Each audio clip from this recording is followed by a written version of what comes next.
All sports, all the time. There's heroes and there's legends. Heroes get remembered. Legends never die. This is the Spoken Podcast. Hold your ears, folks. It's showtime. I'm your host, Lance Twidwell. Man, that kid, he can ball, man. He can ball. Touchdown, Kansas City! Patrick freaking Mahomes, baby! Let's talk some sports, because that's what we're here to do. You are tuned in to The Spoken.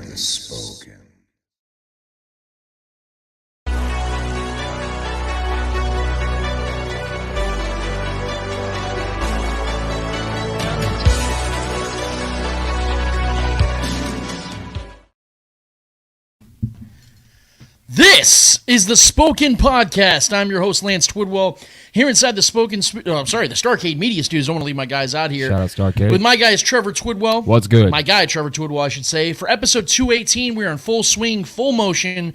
We're so happy to be here with you guys and for you to be here with us, whether you were live streaming, whether you were podcasting, or whether you are YouTube. We want to thank you so much for being with us in this time as we have another jam-packed show to give you guys, to offer up to you guys, and hopefully you guys would want to bring some thoughts, some questions or some concerns or some takes, whatever you guys have in our direction, send it our way, because that is what we do here in the Spoken community, man. We've been having so much fun over these last several years. This has been an off-season that has just not seemed to slow down. It doesn't even feel like an off-season anymore. It feels like it goes from like the third gear back to second gear, where you're just slowing down just a little bit, but it's not at a complete halt, because we know the NFL has become a 24/7, 365-day-a-year type of sport and type of league, and we're so happy to have that, because quite frankly it gives us a ton to talk about, and we've been able to meet a lot of you guys because of that fact, and we're just very grateful for you to be with us today, because we, like I said, we got some stuff to talk about, man. A lot of NFL today, but if you guys want to get us in the comments, go ahead and hit us up on YouTube at the Spoken Podcast. Hit subscribe, hit the notification. Every single time we go live, you will get that notification. You can join us live, or if you're working, whatever the case may be, you can hit us up later and hit us up in the comment bar, guys. Let us know what you guys are thinking, whether it's what we're talking about or if it's something that you want to talk about that has nothing to do with what we're talking about. But if it's sports related, man, we promise you we'll give you an honest take, an honest assessment. There will be topics where we don't have an educated take on it, and we will give you that honesty. But I promise you, as much of an educated guess or take we can give you on any topic, we got you guys, and we promise that's what we're here for. My takes will always be educated. Yeah, but Trevor's will be. I'm just the guy that knows how to talk 80% of the time. That's what I do. I just on this shitty show. I talk like I just know what I'm talking about, and just love hearing myself. According to the great reviews that we get, I love all you guys, regardless of whether you're a fan or just you hate watch or hate listen. We appreciate all low of you. key fans. Yep. But we I want to start where I think it's only necessary that we start here, Trevor. And it's in an area where I know a lot of Chiefs fans are sick of hearing about it, or don't want to hear about it, or refuse to accept the fact that this is something that needs to be talked about still, even after all these months of speculation, even after all these months of denial, not understanding the true complexities of how these things go about. And this is the beautiful thing about the offseason, especially when you're a team contending for titles, is there's always the pressure of adding more to the equation to help you stack more championships. This is something you and I have talked about. We've talked about on the show several times about how if you want to expand and stretch out the prime years of Patrick Mahomes and Travis Kelce and Chris Jones, you have to continue to build around them and give them more adequate assets around them in order for them to continue to excel and for them to make their jobs easier. And one of the things that I have been talking about nonstop is adding more wide receiver talent to this team this offseason, because in my opinion, and in a lot of other people's opinions, and in my opinion, the Chiefs' opinion, they will pay for offense and draft for defense. And that is exactly how the Chiefs have been handling things for the last few years. And I think this is a perfect and golden opportunity this offseason for the Chiefs to say, hey, we just won our second Super Bowl in 4 years. why don't we just go crazy and go get a guy that can be an absolute difference maker, veteran wide receiver? And we all know who that guy is, and it's the guy that just got released from the Arizona Cardinals on Friday, which was yesterday while we're doing this live stream, and DeAndre Hopkins. Yep. Now, Trevor, you and I have been pretty much on the same page when it came to this.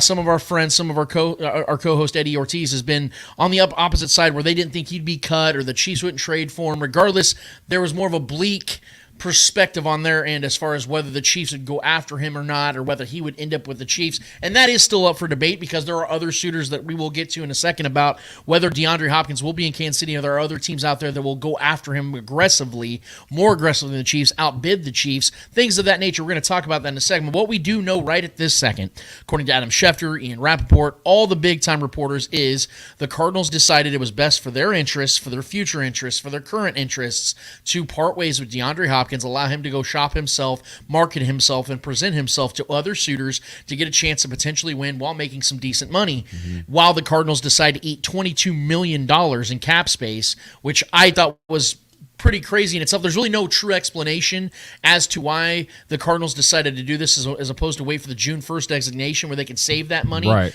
They won't have to pay the $19 million. I think they're saving like $8 million in total cap space, but with the $22 million you're eating, It feels, yeah, and it's almost 23. I think it was like 22.6 if I'm not mistaken. So it was a very confusing way the Cardinals went about it. I think it's also an abject failure when you can't get any trade out of DeAndre Hopkins. I do believe there were offers on the table, but the Cardinals kept betting on themselves that they would find something better than what was being offered to them 3-4 months ago, and that just never transpired. It never materialized, and that's why they're sitting here now without DeAndre Hopkins, without a trade asset in place, and all that money they got to eat. So that is what we know at this time. What we also know is that a few weeks ago, if I'm not mistaken, or just maybe a week or two ago, DeAndre Hopkins was actually a guest on Brandon Marshall's podcast, I Am Athlete, which is a really good show, and I recommend it for anybody that's a podcast listener, a podcast watcher, sports fan, whatever the case is. They have usually really good, candid, honest conversations. And DeAndre Hopkins was about as honest as he's been all offseason when it came to what he's looking for at his next destination. And this is considering the fact that he was still under contract with the Cardinals at this time, which could have expedited the process at that point because the Cardinals were seeing him and hearing him saying some of these things that we're going to talk about in a second. But D-Hop had a couple specifics in this conversation, and in fairness, he was asked these questions, and he answered them honestly. We had our guys, Starcade Media, Clint Switzer, and Noah Groniger down talking to him just about a little over a month ago, and it was the same vibe, same scenario, but he was a little bit more open and honest with Brandon Marshall and the I Am Athlete podcast on this one, but it was the same vein. And what D-Hop was talking about was, or the question was asked was, what scenarios would you like to see yourself play? What quarterbacks would you like to see yourself playing with in your next stop? And he listed off 5 names. Those names were, and this is in order, so I'm going to be fair about it. Josh Allen, Jalen Hurts, Patrick Mahomes, Lamar Jackson, and then Justin Herbert. He kind of threw Justin Herbert in the mix at the end because they were asking him, like, what about Dak Prescott? Who wouldn't want to play with Justin Herbert? Yeah, what about Bryce Young? They were asking about Bryce Young with the Panthers, and D-Hop did specifically say, I'm kind of out of that place in my career when I want to play with a young quarterback like that. I want to play with a guy that's a little bit more established. Right. And these were the 5 guys he did throw out there. Did he say Joe Burrow? No, he did not say Joe Burrow. Okay. I think he realized that there's just no chance that's going to happen with the receiving core they have already in Cincinnati. But he did name those 5 guys. And it would make sense that D-Hop would name those 5 guys because those 5 quarterbacks are 5 of the 10 best quarterbacks in the NFL that at least 4 of them play for franchises that also fit what D-Hop is looking for when it was also mentioned, the second part, in the same episode, that he wants to play for a stable franchise. Yeah. It's not that he just wants to play with a great quarterback. He wants to play for a franchise he knows their mindset is, we want to win Super Bowls, that's where I'm at, and that's where he's at. The Chiefs, Eagles, Bills, and Ravens all offer that alongside a top-tier quarterback. So all 4 of those scenarios are awesome. Justin Herbert's great. I love Justin Herbert. He's an insane talent, but the Chargers aren't that franchise. Let's just be honest here. Which is why I am more than confident, based upon these 4 teams I just mentioned with the Chiefs, Eagles, Bills, and Ravens, I am more than confident that D-Hop will be playing for one of these 4 teams in 2023. I can almost guarantee that's going to be the case if he means what he actually says about wanting to win, and that's the primary focus of where his career is going forward. That's what he wants to focus on. So let's take a look at these 4 teams and which scenario, to me, in my opinion, Trevor, yours might be a bit different. You that's watching and listening, you might have a different opinion, which is why we want to hear from you. This is, to me, the most realistic scenarios for both sides, for both DeAndre Hopkins and the team that would be bringing him in. So let's start with the team that has a great number of people that think and believe is the favorite to land D-Hop, and that's the Buffalo Bills. The Bills are one of the best teams in the NFL with a top 5 quarterback. That is without question. However, the Bills have some real issues on their current team. For one, they have a defensive-minded head coach. They haven't been the same offense since losing their OC and Brian Dable, and they just lost their defensive coordinator in Leslie Frazier. Mm-hmm.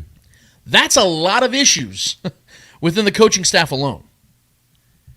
But the Bills have an even bigger issue, and it's ironically at the same position that D-Hop plays. I was talking to our guy Mark Reynolds about this yesterday, and he didn't even think about some of these things that I had presented to him about this possibility and the scenario of him going to the Bills. Since 2020, the Bills have had one of the best offenses in the NFL. Many credit Josh Allen, and rightfully so. He's blossomed into one of the best quarterbacks in the NFL.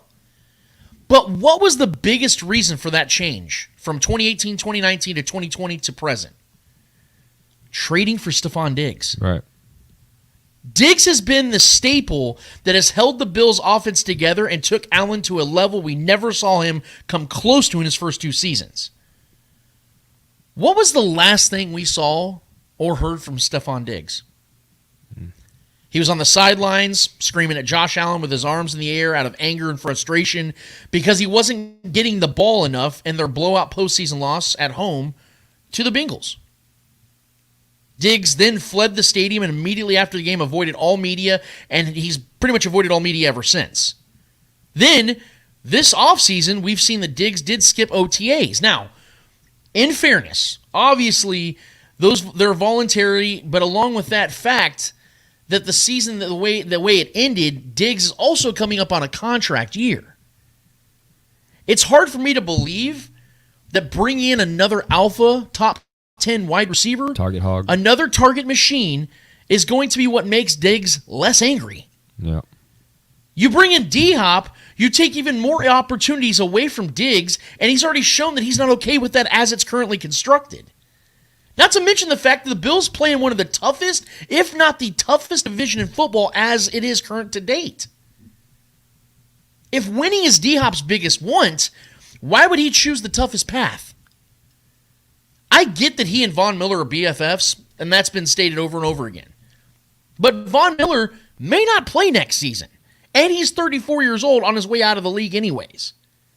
I honestly don't think, despite what everyone's trying to suggest, and this is the top dog, even betting odds, I think the Bills are still at the top. I still don't buy into this scenario. I don't think it actually makes a lot of sense for either side, which is why I don't think it's going to happen.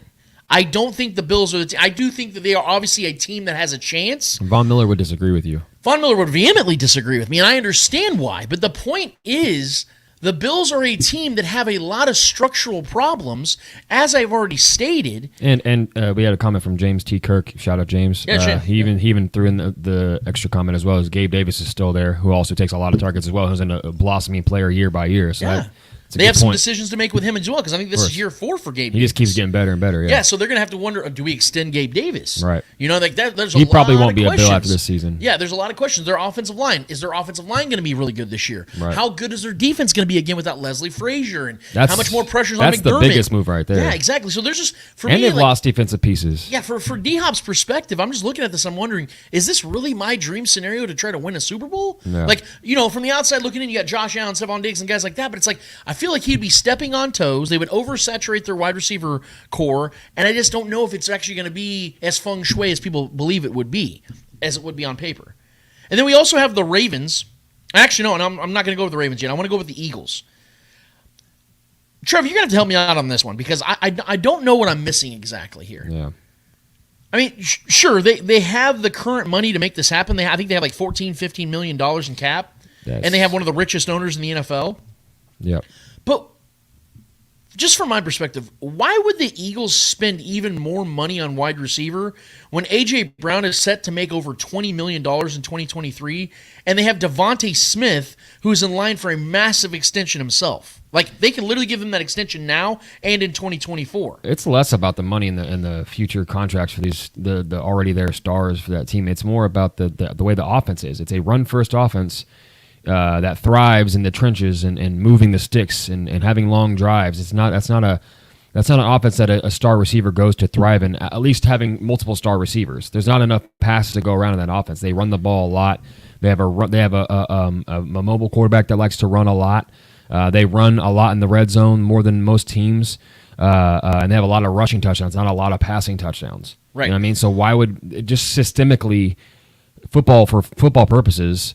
It makes no sense for D-Hop to go there when there's already A.J. Brown there to compete with targets, and there's not even a lot of targets to go around there, and there's already 2 stud receivers there. Right. You know what I mean? With Devonta Smith, that doesn't even make sense for him to go there. That was one of my points in all this, is that the Eagles are one of the few teams in the NFL that actually don't need D-Hop. Right. Like, he's not a guy that elevates their offense, like you're saying, because their offense and they didn't lose any offensive pieces out. I mean, Miles Sanders, receivers. but that doesn't matter. Yeah. They're going to run the ball regardless without Miles Sanders. But, yeah, it doesn't make sense for him to go there. I mean, if he wants to win and just ride the coattails of a great team already that obviously, in my mind, got better this offseason as well and maybe had the best draft this season, during the draft.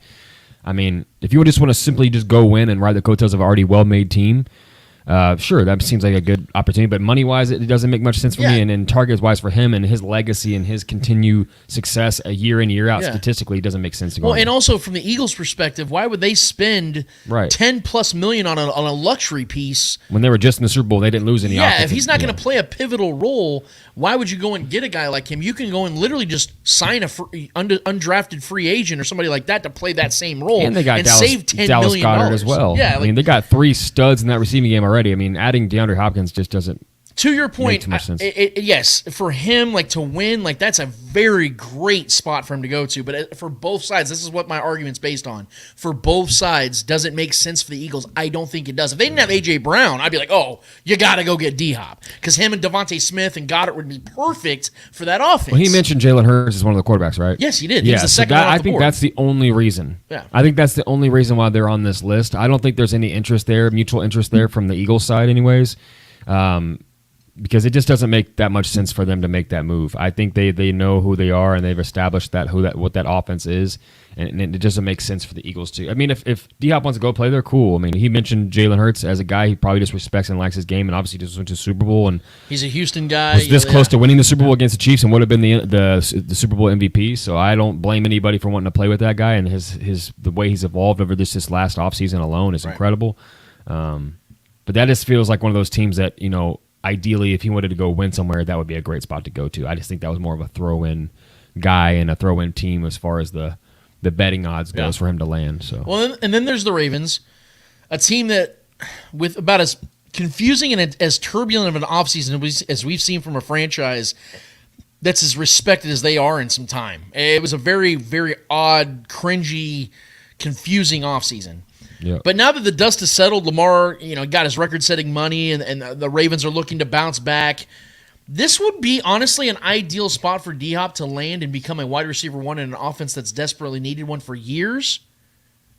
The only issue is the Ravens have already pushed their chips in the middle of the table on multiple pieces at that position this offseason. They just signed Odell Beckham Jr. to a deal that can pay him up to $18 million. And then taking Zay Flowers with the 22nd overall pick tells me that the Ravens are set at that position from both a veteran difference maker and a first-round top-touted rookie perspective. Not to mention Rashad Bateman and Mark Andrews are there as well. And let's be real, as great and as electric as Lamar Jackson is, his postseason success is very much lacking in his career. He plays in the Bengals division, and we've seen him end his last 2 seasons on the sidelines.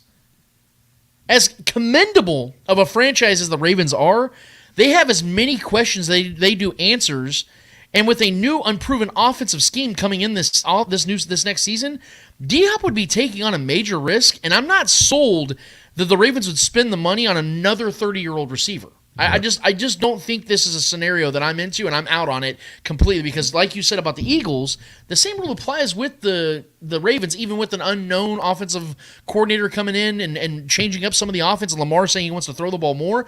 At the end of the day, like the Eagles, instincts are instincts, though. Yeah, their offense is based and predicated off of the athletic ability of their quarterback. Like Jalen Hurts and Lamar Jackson are two of the most athletically gifted quarterbacks outside of Josh Allen. They still got a good amount of running backs in that room that are very talented, and they're going to run that ball, man. So that leaves just the Chiefs. Look, guys, since the moment we saw DeAndre Hopkins tweet out Patrick Mahomes is different when the Chiefs won their second Super Bowl in 4 years this last February, I staked my flag on this hill that the Chiefs are perfect for D-Hop and D-Hop is perfect for the Chiefs. They both provide each other exactly what they both need. D-Hop would get his first real shot at his Super Bowl success, and the Chiefs would get a difference-making veteran wide receiver one that they didn't have on a consistent basis in 2022. And now that they've adopted this idea that the Chiefs, and now people are adopting this idea, rather, that the Chiefs won't need a wide receiver one because they just won the Super Bowl without one, that's not a realistic expectation. That was the exception to the rule. Patrick Mahomes does get the most out of his weapons, but there's a reason why Brett Veach signed Sammy Watkins to a lucrative deal when they already had Tyreek Hill and Travis Kelce in place in 2018. Right. There's a reason Veach signed Juju Smith-Schuster and MVS, then traded for Kadarius Toney in the middle of last season with Travis Kelce and a second-rounder and Sky Moore in the mix. Because Veach understands that his job is to make Patrick Mahomes' job easier, not more difficult. They traded away Tyreek Hill, but let's not pretend is that they didn't offer Tyreek Hill a contract that would have paid him $25+ million per season. This team fully understands the value of having a top-tier wide receiver, and that's what D-Hop still very much is. Now that the Chiefs wouldn't have to give up any draft capital in order to get him, it comes down to how much money D-Hop is still asking for and if the Chiefs are willing to bridge the gap, because there is a gap between them, as we had heard reports that the Chiefs were reaching out to D-Hop months ago in a trade and how his money demands were a little too high on him at the time. Now that we know his market isn't what he had hoped it to be, it's going to come down whether he wants to take the highest bidder or the best suitor. The Chiefs are the latter. Whether he wants to add to his $111 million in his career he's made, or add a Super Bowl ring to his Hall of Fame legacy, because the Chiefs provide him the latter. Folks have brought up the Odell Beckham and him getting the bag with the Ravens in comparison to D-Hop, but see, OBJ got his ring, unlike D-Hop, and unlike D-Hop, OBJ hadn't made the bag yet in his career. Well, they both won that gold jacket too. Yes, you know so their careers have gone in different paths and different trajectories. Plain and simple, if D-Hop wants to win a Super Bowl, he will take less money and sign with the Chiefs.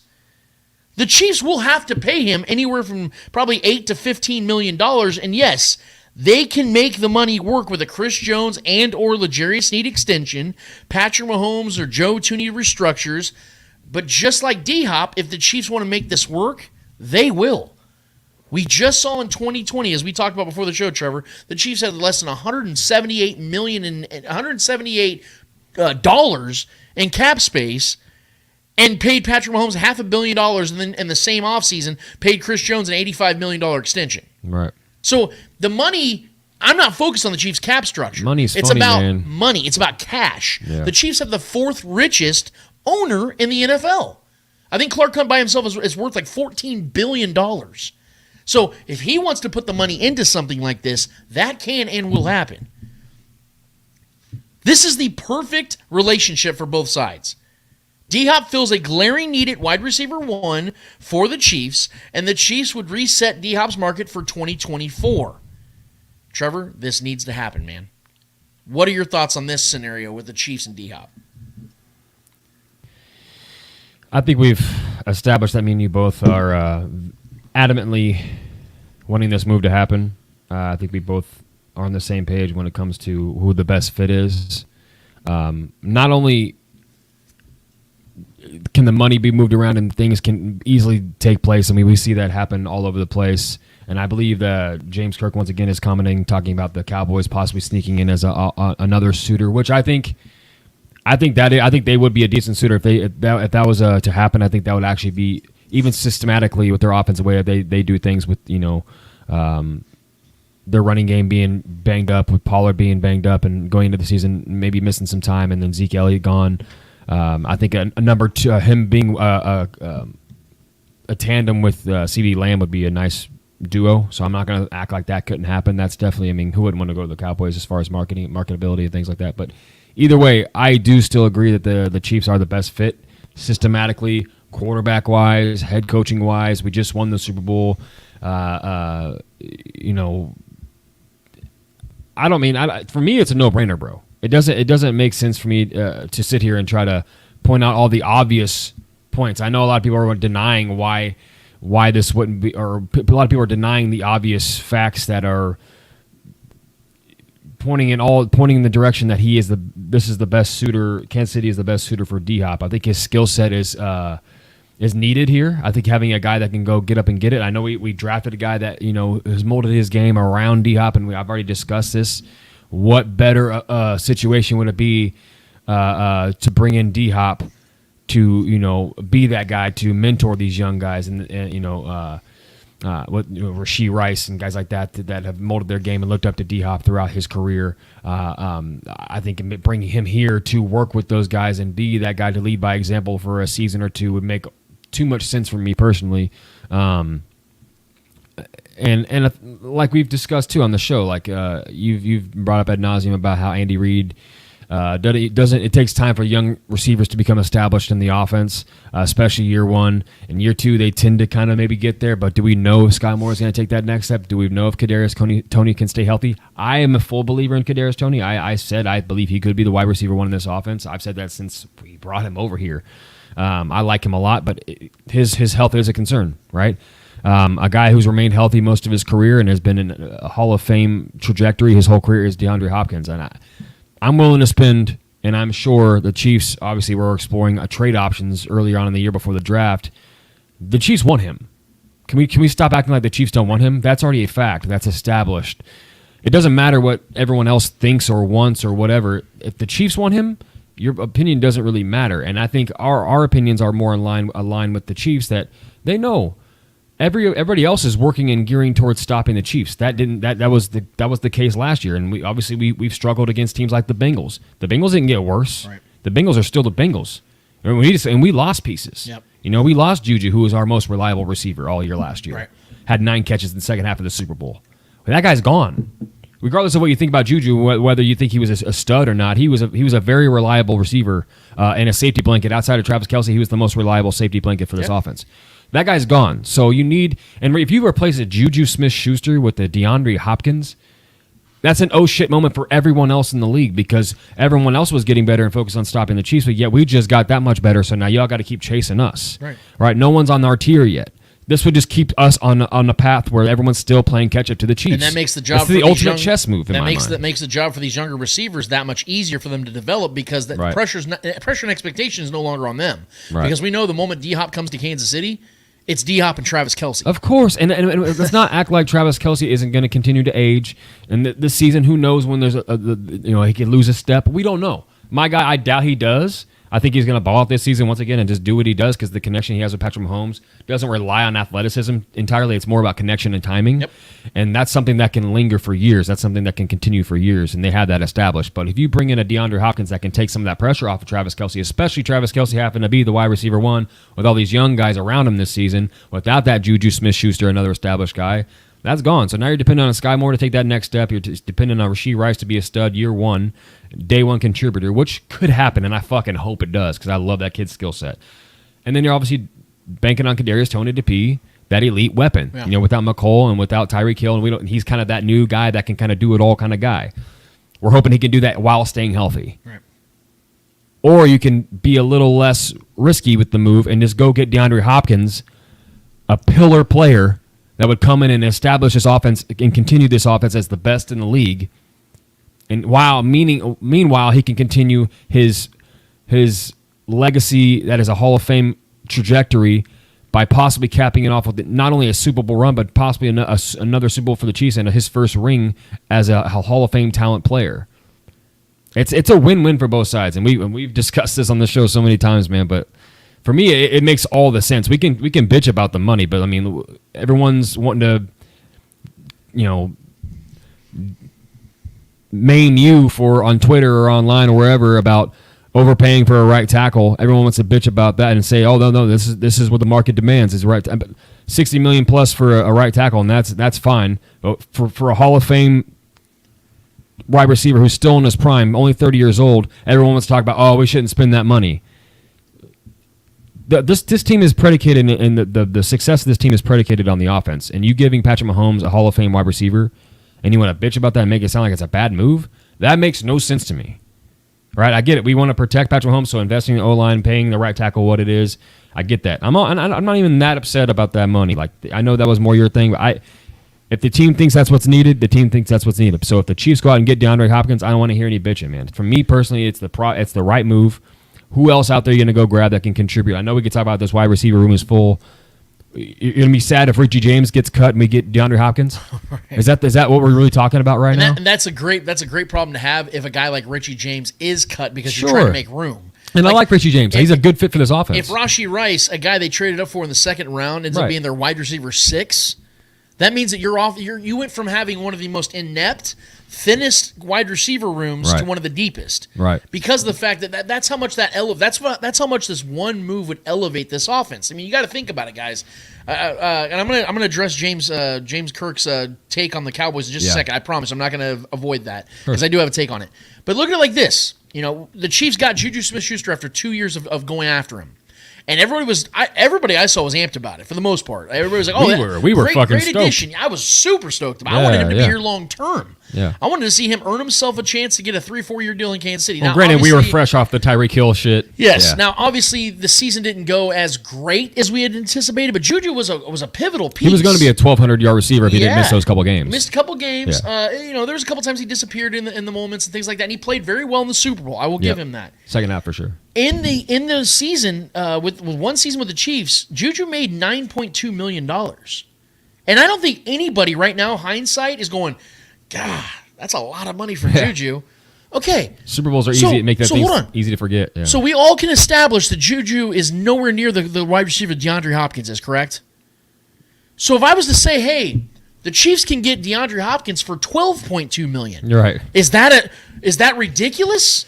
Because you're paid $9.2 for a guy in Juju that didn't even have 1,000 yards last season and had 3 touchdowns. Yep. He had almost the same exact season that DeAndre Hopkins had in 9 games, and only 5 of them was with Kyler Murray. Juju had Patrick Mahomes. So, think about that. You give this guy $3-4 million more than what Juju just got last year, that's still a steal. Because of the value of a player like DeAndre Hopkins, you can get that guy for $15 million and go, damn, that's what I'm talking about. You just got that guy for only $15 million because on the market, more times than not, if DeAndre Hopkins was just sitting out there for the entire offseason, he would have already gotten himself a contract that would have been a fat money. If that's what he's looking for. If he wanted to go to a team that isn't going to win a Super Bowl, he can go and get himself $18 to $20 million. What's holding it back is the team he was playing for, the Cardinals, are an inept franchise. They don't know how to value great players. And 2, he's focused on winning. That's why he listed the quarterbacks and the teams he named. If he was looking for money, he would have listed those teams off. Now, to James Kirk's point, real quick, about the Cowboys, because I had heard Nate Taylor say the same thing, that he thinks that it's them or the Lions. I think they would be a good fit for him. I think they would be a good fit. Here's the holdup, though. 2 things. DeAndre Hopkins had the opportunity to mention the Cowboys, and he didn't. Yeah. They even present the guest host. I apologize. I don't know her name. The co-host for Brandon Marshall. She had said, "What about Dak Prescott? What about the Cowboys?" They wanted to get that name in there. Yeah. And he didn't even acknowledge it. He brought up Justin Herbert. The reason why I think that is 2 things. One, I think he understands the Mike McCarthy he knows the ceiling of what Mike McCarthy is, and Dak Prescott. Honestly, yeah. They're in the Eagles division for Christ's sake. And 2. There's a real thing out there, guys, about veteran wide receivers not wanting to play on turf. Yeah, OBJ true. literally was calling that shit out all of this last season. And OBJ is the same age as DeAndre Hopkins. If you want to talk about OBJ and DeAndre Hopkins having parallels, that is something because if you look at it, the 4 teams above the Chargers that DeAndre Hopkins talked about are all natural grass teams, or teams that play on grass, outdoor stadiums. Like this, there's no coincidence there. So I think that's another thing we got to look at here as to why I don't think he's going to go to the Cowboys. And like I said, with the other factors included, going to a team that has a better quarterback situation with not an Eagles sitting in your division, he wants to win. I think he knows that if he goes to Dallas right now, they're not the favorites to win that division. No. They're not the favorites to win the NFC. So I think he wants to put him, even though the NFC is a thinner conference, he wants to put himself in a position where he can still win regardless of which conference he's in. The Lions are a team that I thought was pretty interesting too. I think Jared Goff's a good quarterback. I think they have a winnable division, all those things included. My problem is the Lions, I hate to say it this way because I don't want to sound like a guy that's holding on to the past. First of all, we still don't know exactly what Dan Campbell is as a head coach. Nobody we know he's a motivator. Wants to go to Detroit, bro. I know he's a motivator, and I know his team plays for him, and I think that's a team that could very well make the playoffs this next season. Yeah. But are you really going to sign up on playing with Jared Goff and passing up on the opportunity to play? Not even Patrick Mahomes. Yeah. Passing up on playing with Josh Allen or Jalen Hurts or Lamar Jackson if it came down to it? Like, I have a hard time believing, and again, turf field, I have a hard time believing that's something DeAndre Hopkins is going to ultimately do. On paper, it makes sense. Just like on paper, the Cowboys make sense. Yeah. But with all the intricacies included, I don't think it's actually going to happen. So that's where I want to leave that part of it, of the discussion, because I want to actually move on to something else I had stated on Twitter yesterday. Because we know no matter what wide receiver, whether they're drafted or whether they're signed, for the foreseeable future, and probably even longer than that, they're going to be compared to Tyreek Hill, because we know that Tyreek Hill set a standard here in Kansas City. He is right now, as it currently stands, the best receiver in the history of the Chiefs, rightfully so. The best weapon probably of all Chiefs history, most likely. Him and Jamal Charles, I would say, the 2 best weapons ever. I'm going to say something right now, and I know this did upset a lot of fans out there, but I want people to actually hear what I have to say, because I think sometimes people will read something and just take it as for what they want to believe it is, as opposed to what it actually means, believe it or not. As great as Tyreek Hill was with Patrick Mahomes, and he was great with Patrick Mahomes, DeAndre Hopkins is the bigger wide receiver with much better hands and a better route tree. If he plays for the Chiefs, he would be the best receiver Patrick Mahomes has ever thrown a football to.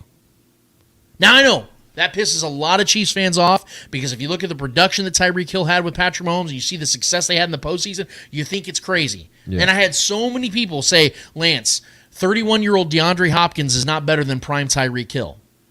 That is not my argument. My argument is what the complete player is. If I'm looking at the players as individuals and their careers in totality, who is the better, more complete receiver? It's DeAndre Hopkins. Is Tyreek Hill a bigger downfield threat, a bigger game breaker? Can he take a ball that was a 1-yard pass and take it to the house 60 yards? Yes. That's not really DeAndre Hopkins' skill set. Tyreek's more dynamic, for sure. But in every other regard, bigger, stronger, better route tree, much better hands. He's the prototypical wide receiver 1. It's not even a debate. Yeah. And I had people saying, well, D-Hop isn't what he once was. Guys, we cannot sit here and pretend as if D-Hop is some old and no longer a top 10 receiver. He's not old, and he still is very much a top 10 wide receiver. How do I know this? As I kind of mentioned just a few minutes ago, in only 9 games last season, only 5 of those, by the way, were for Kyler Murray, who's not even, in my opinion, a top 12 quarterback in the league. Hopkins put up 64 receptions, 717 yards, and 3 touchdowns. If you pace that over a 17-game schedule, that's 121 receptions for 1,360 yards and 6 touchdowns. That's an all-pro season. The man still got it. And, everybody talks about how, the numbers and this and that, because I was putting out the numbers yesterday about between D-Hop and Tyreek Hill, and people were like, well, this and this about Tyreek Hill and the dynamic play, and he had Travis Kelce and all these other things to overcome. Guys, do we really want to sit here and compare the quarterbacks and schemes these two guys have had? Look at it like this. Just the 2 seasons, D-Hop had a quarterback that was even close to what Tyreek Hill had in Patrick Mahomes. It was 2018 and 2019 with Deshaun Watson. Yep. He averaged 110 receptions. He was the best receiver in football. For 1,369 yards and 9 touchdowns. Tyreek Hill from 2018 to 2021 averaged 86 receptions, 1,239 yards, and 11 touchdowns. That's insanely great production, too, especially when you consider the fact he had to share the rock with Travis Kelce. Well, all the other things he did, too, as far as the return game and, other things he did as well. But the catch percentage is where I want to focus as well. Yeah. In that span, D-Hop's catch percentage was 70%. Yeah. Tyreek's was 66. Yeah, there's not a question who's better at catching the ball. Since 2018, Trevor. Since 2018. Yeah. Tyreek Hill has 690 targets to D-Hop's 633. Receptions, Tyreek Hill has 462 to D-Hop's 440. Drops, Tyreek Hill 29, D-Hop 14. Yeah. That's one drop for Tyreek Hill. That's one drop to every 16 receptions. One drop to every 31 receptions for D-Hop.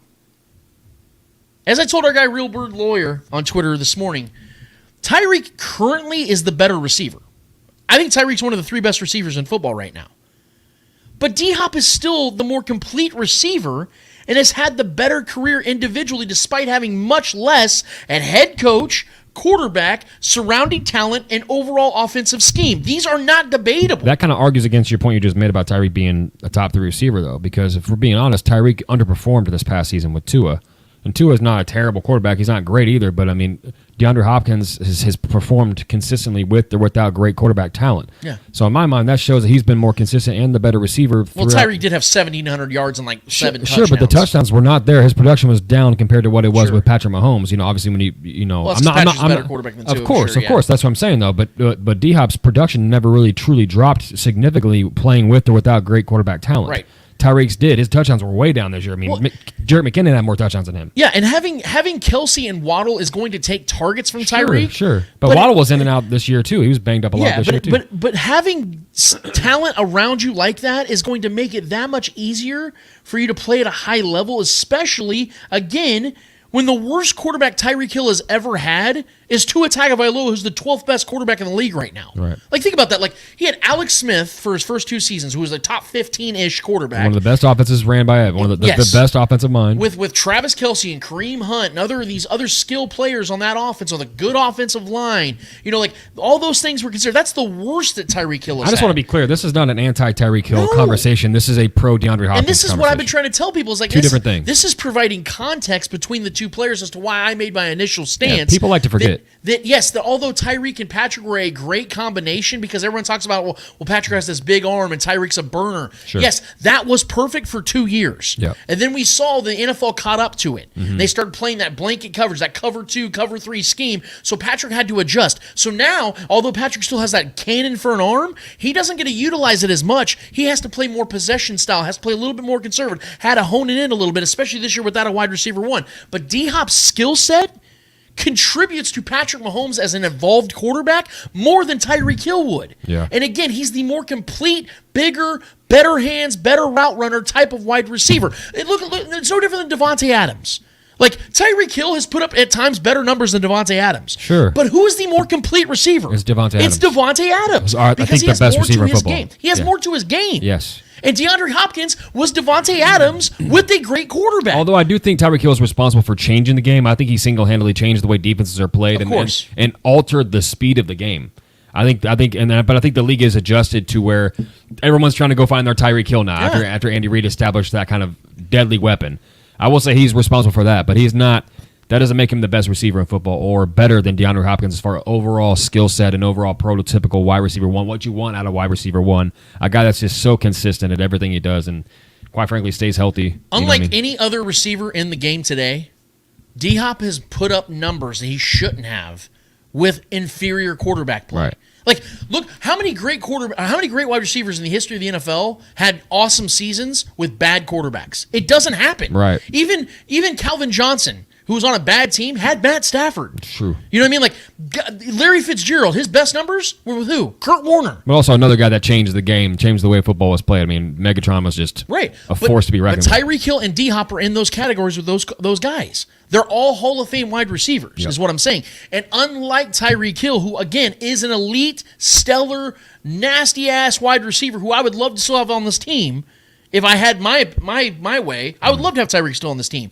But if I'm looking at who has produced with less around them Tyreek or D-Hop? Clearly D-Hop. That must mean there's more to his game and his ability than what Tyreek Hill has. Because I would have to believe if Tyreek Hill was playing for the Texans all these years and went to the Cardinals the last 3 years, he's not putting up the numbers. That's why I said that the greatest thing that ever happened to Tyreek Hill was falling to the 5th round, ending up with Kansas City and getting 4 years with Patrick Mahomes. Right. That's the best thing that could have happened to him. Because as fun as he still would have been on any other team, he wouldn't have been the guy we know him to be if it wasn't for the situation. Yeah, and he wouldn't have grown into the receiver that he grew into in Kansas City. I mean, he was a return guy initially on this offense, and grew and developed his route tree and developed his skill set. Kudos to working with the greatness of Andy Reid in the offense. So, what would you say though to people that use that narrative where the Chiefs won last year with a bunch of a makeshift wide receiver room? We didn't really need an alpha wide receiver. Let's see what these young guys can do. Let's take that risk with these young guys. It worked for our defense. The youth movement for the defense worked. Why don't we just do the youth movement for the offense this year? Let me ask you this: who are the Chiefs now, or Patrick Mahomes' legacy going up against now? It isn't even just the current teams. It's who? Tom Brady and the Patriots, right? Right. Okay. Dynasty. As I recall, the Patriots had won 3 Super Bowls in 4 years, right? With more of a defensive-heavy team. Tom Brady was playing good football, but he wasn't an elite quarterback yet. It took him like 6-7 years to finally become that guy. He was nowhere near what Patrick Mahomes is now. Yeah. They had won 3 Super Bowls in a 4-year span. What did they do in 2007 before the season began? They went and traded for who? Randy Moss.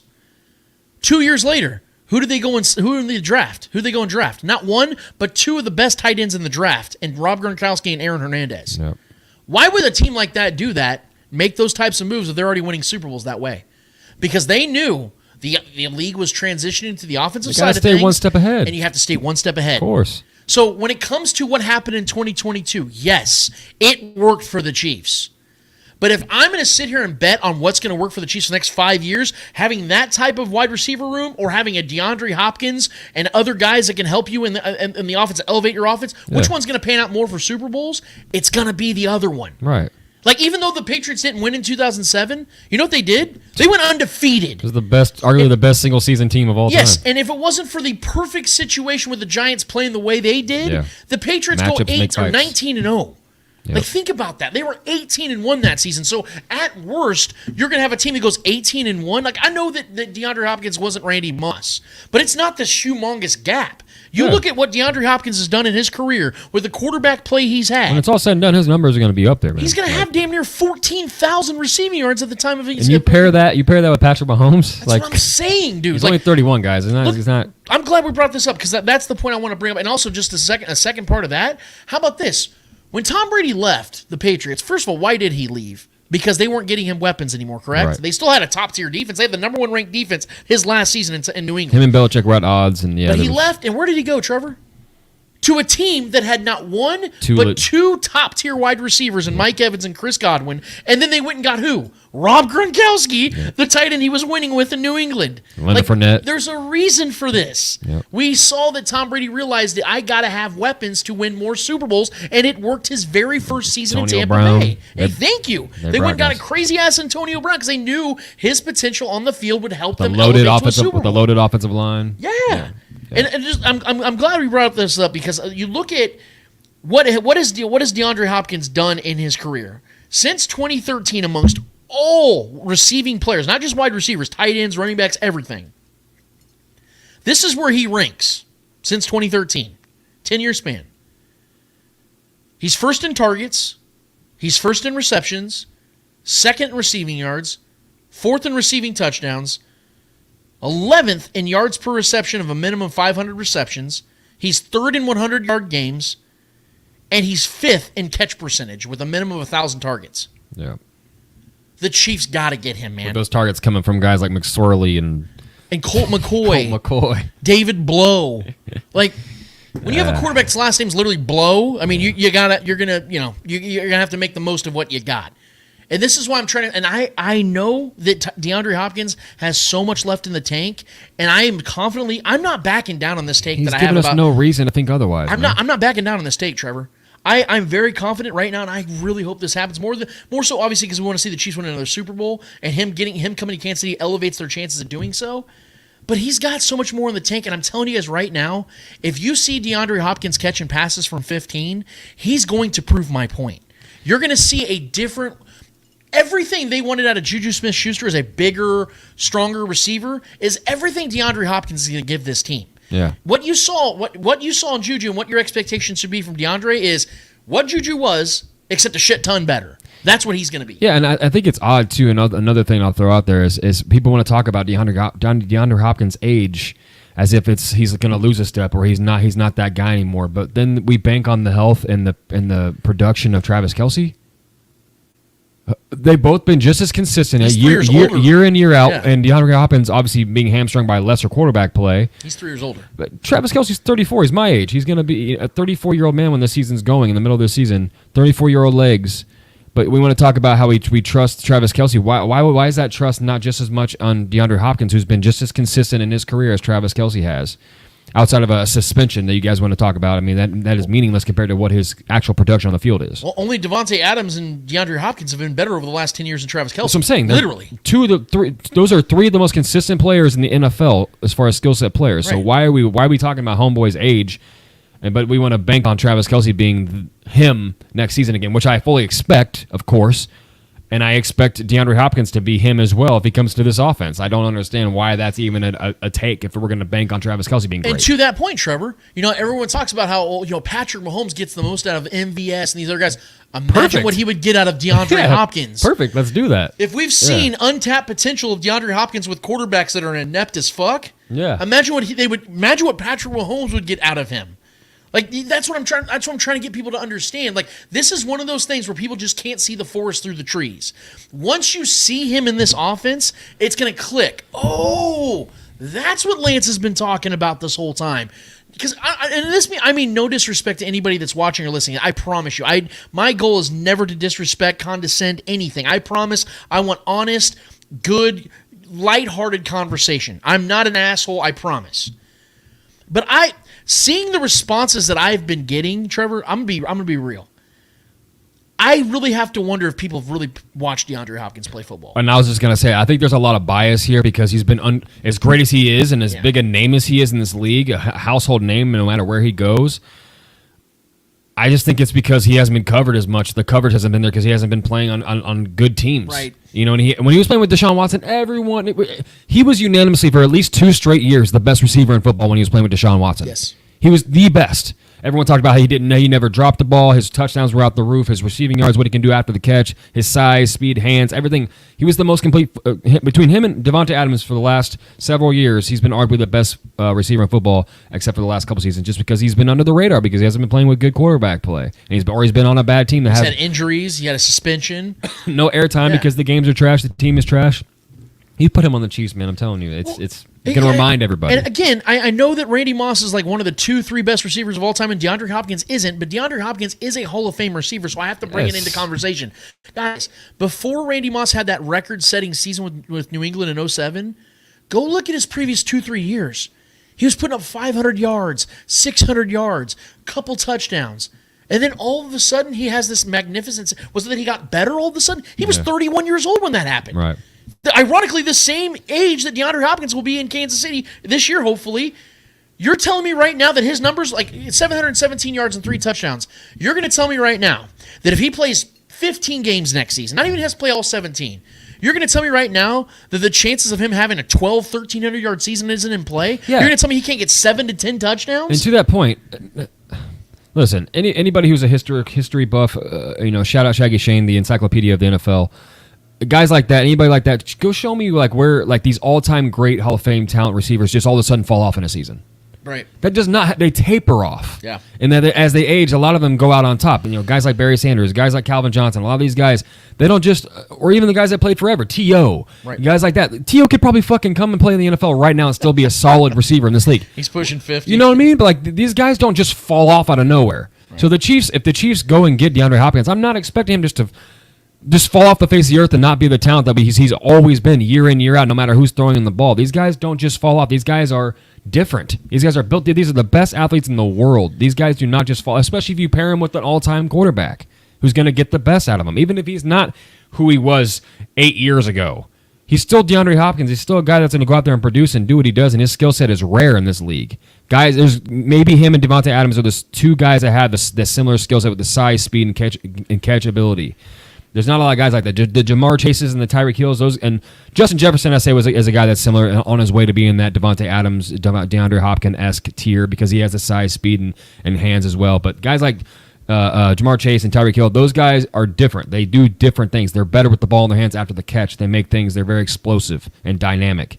But they're not completely the full package, if we're all being honest. Like a bunch of go ahead and get. I mean, Jamar Chase may be a little bit more Tyreek Hill as far as getting up and get at balls, but yeah, these guys tend to taper off in the career and then walk away once they're done. These guys don't just fall off one season, outside of a major injury or something like that. So the idea that he's losing a step or he's just not going to be a dynamic weapon on this offense if he comes here is just a silly take in my mind. And yeah, that's what I'm saying. Like I think that people have to understand, because let's look at it like this: the Chiefs at 27 years old, the Chiefs are going to give Tyreek Hill a long-term deal. He would have been 31, 32 years old when that contract was coming up. Right.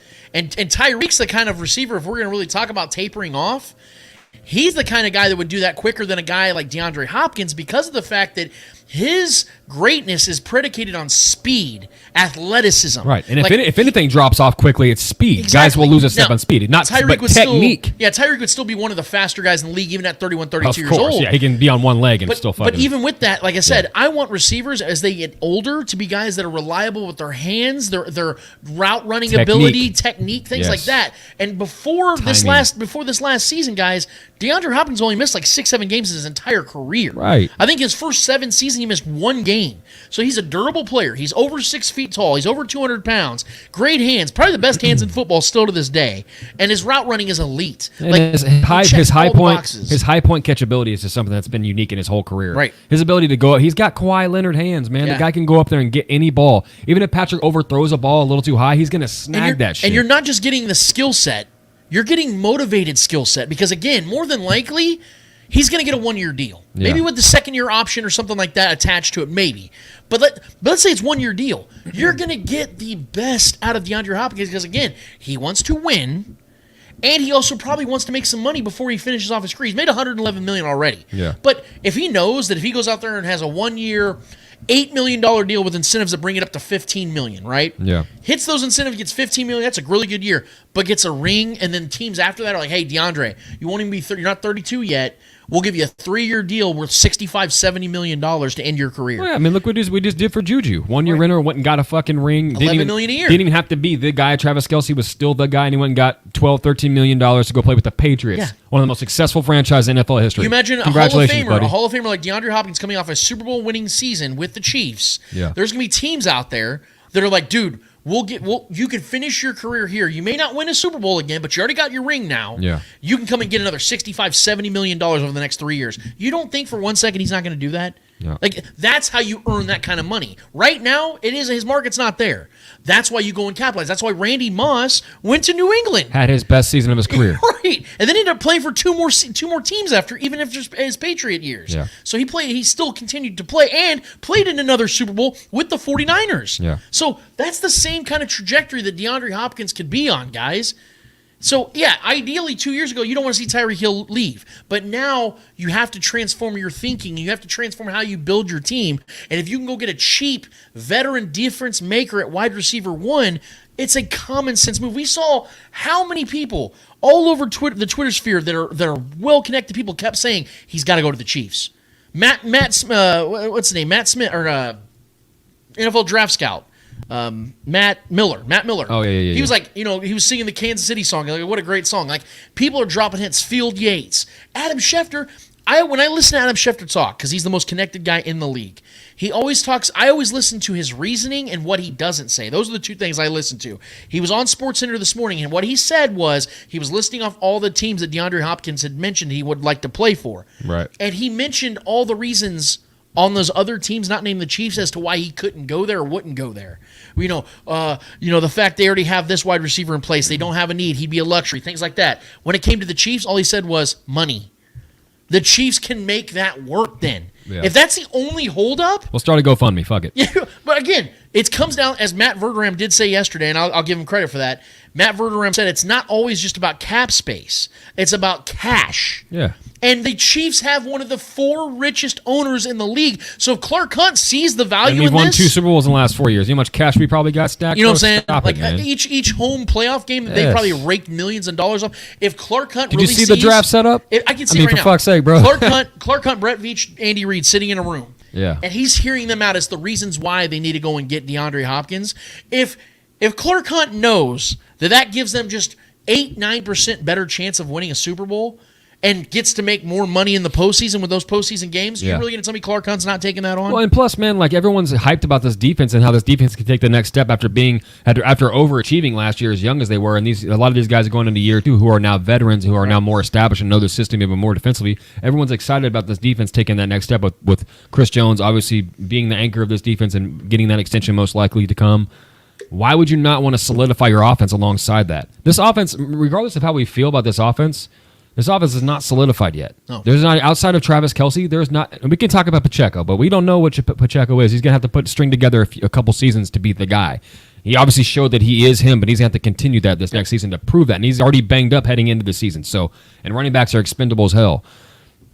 We are not established we're not a complete offensive unit yet. Right. We need an alpha wide receiver. We don't have that. As much as I love Kadarius Toney, I can't trust that he's him. He has to show that first. Right. You know who's shown that his whole fucking career?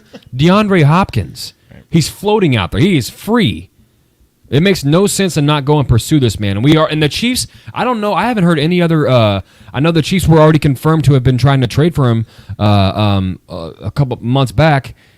I didn't hear about the Bills trying to trade for him. Fact, I didn't hear about any of these other teams trying to trade for him. The Bills The said Chiefs, they weren't focused on trading. This is what I'm saying. So the Chiefs are already tied to this. Right. You know what I mean? We're already communicating. We were already communicating with this camp. You think that's going to stop now that he's released? Right. Fuck out of here. He's going to be even more pursued now that he's cheaper. If the Chiefs were that into Juju Smith-Schuster, how much more would they be into a guy like DeAndre Hopkins, who they know? An elite player. Juju was never elite. Juju is a complimentary piece, and we won a fucking Super Bowl with that. Right. Why would we not go and get an elite And ironically, receiver? as many people signed off on Juju, the signing of Juju, which again was a 1-year deal that was very low based and incentive heavy, he was also coming off an injury season. He missed 12, 13 games in 2021.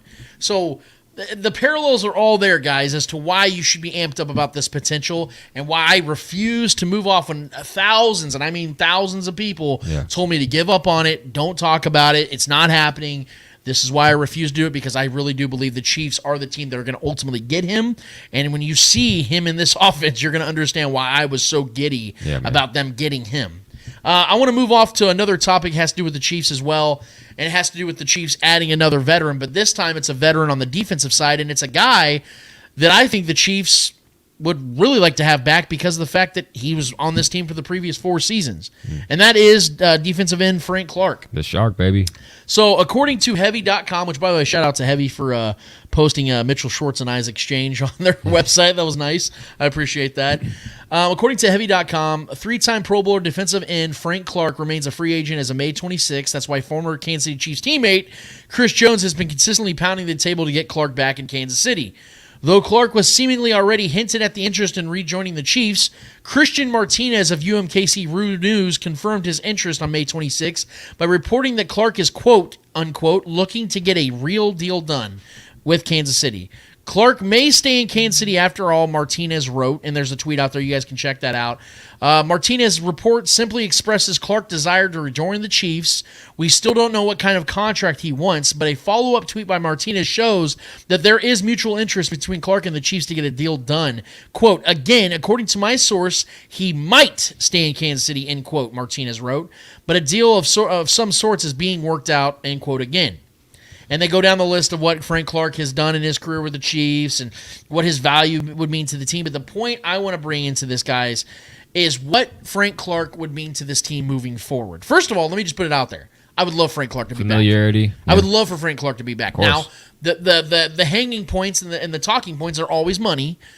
We know that Frank Clark had a 21. Was it a 23? No, it was $21 million cap hit or $23 million cap hit that he was going to have this year, which is why the Chiefs $31 million cap hit that the Chiefs were going to have. They and ultimately took cut him, and they saved $21 million. Bro's already got his bag, bro. We paid him handsomely over here, man. He wasn't willing to budge off the money, which is why I think that the Chiefs or him were kind of at odds at the end. He thought his market was going to be more than it was, man. And it's not. He's still a free agent. Yeah. He's only 29 years old. He'll be 30 this year, but he's still young enough to make sense for a team that's contending for Super Bowls. And what better team for that than the team that he's familiar with both schematically and success-wise? Helped the Chiefs get to 3 Super Bowls and win 2 of them. But now the beautiful thing about why I would love the idea of Frank Clark coming back is he's no longer a premier pass rusher. And I know that sounds like, well, why would that be a good thing? Because think about it. The Chiefs can pitch him on that and pay him less money, which I know that's not what he wants. You're not that good anymore. but there's value in what he now is. Yeah. Because before we saw Frank Clark had to be the guy on the edge, and there's all that pressure and expectation. He was making the money to do so, but we saw that his health was keeping him in and out of the lineup, which put more emphasis and onus on Chris Jones on the inside. Now, with Charles Omenihu and George Karlaftis and Felix and B.J. Thompson and some of these other guys that are now going to fill in those roles as younger, more motivated, and cheaper assets, now Frank Clark can be that third down pass rusher to where he can just exude all of his energy on 25 plays a game, and he can be at his best. So the value is there for the Chiefs and Frank Clark, because as we've just been talking for the last hour about DeAndre Hopkins upping his value, think about what Frank Clark could do if he comes back to this defense as a rotational piece, right? Gets himself 5.5, 6 sacks on a year that no one was expecting him to do that again, helps the Chiefs win another Super Bowl, may even break Willie McGinnis' record for sacks, and then at 30 years old as a free agent again, you have some scrubby-ass Texans team or whatever. They're like, dude, you're 30 years old. We'll give you a 3-year deal right now and pay you $70 million. Yeah. With 35, 40 of it guaranteed. That's something the Browns would do for sure. And then he can retire on top with the money again, with the 3 Super Bowl championships. Think that about the incentives for both sides. Just like DeAndre Hopkins, Frank Clark in Kansas City this year makes all the sense in the world, man. Would I rather have a Justin Houston? Yeah. I think Justin Houston's a better player. Do I think that's realistic? No, it's not going to happen. I would love it, though. So what is realistic? Frank Clark teaming up with his BFF, Chris Jones, who's been begging and pounding the table for him to come back. It is a perfect scenario for both sides. Money's going to be the weighing factor here. I don't think that the Chiefs are going to pay him anything of anything substantial. No. I think they were going to do that. They would have reworked his deal again. Chiefs have all the leverage, man. Yeah, they would have figured something out. But yes, Frank Clark doesn't have the market. If he wants to continue to win, he wants to up his market, reset his market for 2023 like DeAndre Hopkins. What better team to go to than the team that you were with? Be the prodigal son, Frank Clark. Come back to Kansas City. Help yourself by helping the Chiefs and get yourself a bag in 2024. Come home, Papa. Yeah, I think this makes too much sense for me. I'm cool with us just paying him a contract just to sit the season out and just become ready to play for the postseason. Because there's maybe a handful of players I'd take over him all time in the postseason. The guy is just, whatever it is, something in the air when it comes that time of year, the guy is just an all-time player, man. So for that alone, I want to see the name Clark on the back of a Chiefs jersey. That's something it's a sight to see when it comes postseason time, man. I love that guy. I've liked him. I loved the signing when we first brought him here. I loved who he was in Seattle. He's been pretty inconsistent over his career as far as the regular season goes, but the guy is going to be in the Ring of Honor for his postseason accolades alone and his performances in the postseason alone. He saved us, and he's had moments of greatness in the postseason, and those are unforgettable moments for me as a fan of his team. So I'm all about bringing him back, man. I still believe he's got a lot in the tank. He has, and the crazy thing is his injuries and the reason he's missed time. A lot of it has been due to autoimmune issues and illnesses. It's less about his body breaking down on him. Because I think he took the steps last offseason to slim down, be more and more of a lean physique, and he focused more on his speed and his ability to set the edge a little bit more last year. Made more of an emphasis on that rather than just trying to pure bowl his way to get to the quarterback. He's more about helping the other guys and setting the edge and creating plays for others. And I appreciated that. He wasn't that great last year, but as the season went on, he got better and better. In the postseason, he was just same old Frank Clark, just dominant. So for that alone, he 100% deserves a a place on this roster. I fully believe that, especially like you said, guys like Thompson and Felix, guys that can, and Amenahu, guys that can still learn a lot from his veteran leadership. And the guy is also, I mean, very few guys can get this locker room riled up like Frank Clark and leads by example as well. Follows up his shit, the whole blood in the water, all that shit. That's epic, dude. That's just epic. That's Chiefs lore. He's continuing to build Chiefs lore every season. So that's a guy you want back, man. That's a guy that's a fan favorite. Yeah, I mean, for me, man, it's a no-brainer. I mean, if the money's right, bring him back. But if he's wanting that big contract this season, it's not going to happen, and I'm not willing to pay him that. But if he wants to come back and be a part of this dynastic run that we're on right now, two Super Bowls in 4 years, and hopefully we can make it 3 and 5.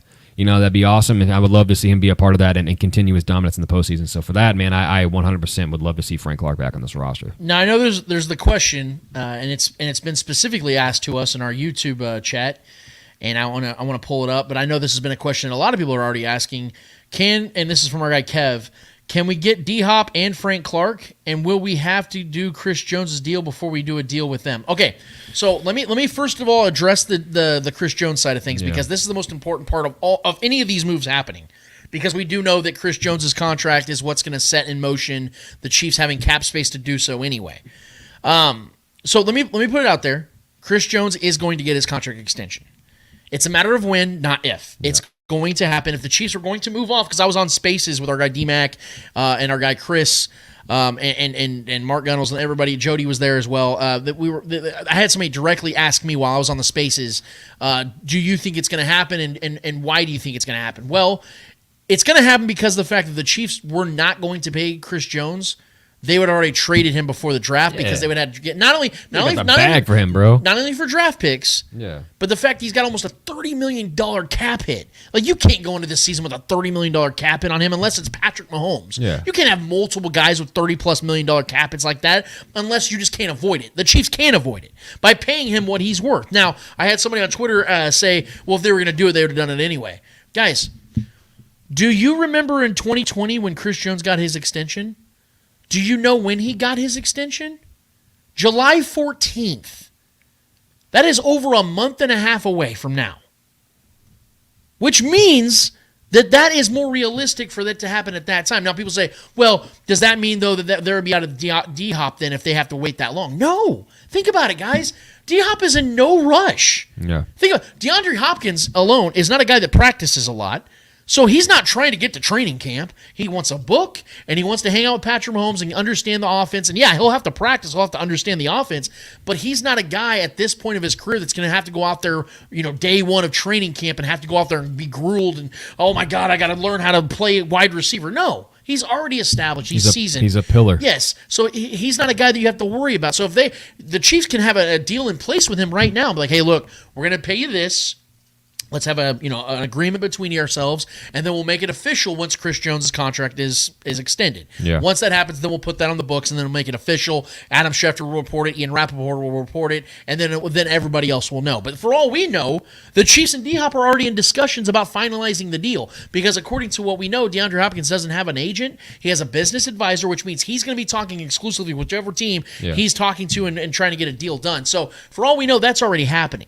Chris Jones' contract is going to happen for a multitude of reasons, because we know that not only does it give the Chiefs flexibility to add guys like Frank Clark and D-Hop, but it's also going to give the Chiefs flexibility of knowing that they have their guy in place for the next 4 or 5 years at that position. Because as I also told people on Spaces yesterday, unlike, because somebody brought it up, I want to give them credit. I forget the guy's name, but he'd addressed me directly and said, yeah, but Orlando Brown Jr., we thought he was going to get paid. The Chiefs let him walk. Tyrann Mathieu, they let him walk. Okay, but here's the difference between Chris Jones and those guys. One, Chris Jones is actually elite. He's the best at his position. He's the best at his position. That's top. Two, he's a unicorn one of one, like we just said. So those are guys that you have to pay. Yeah. Tyrann Mathieu and Orlando Brown Jr. are guys that you can move off of, even though I would love to have both of them back. Especially Orlando Brown, I wanted him back at left tackle.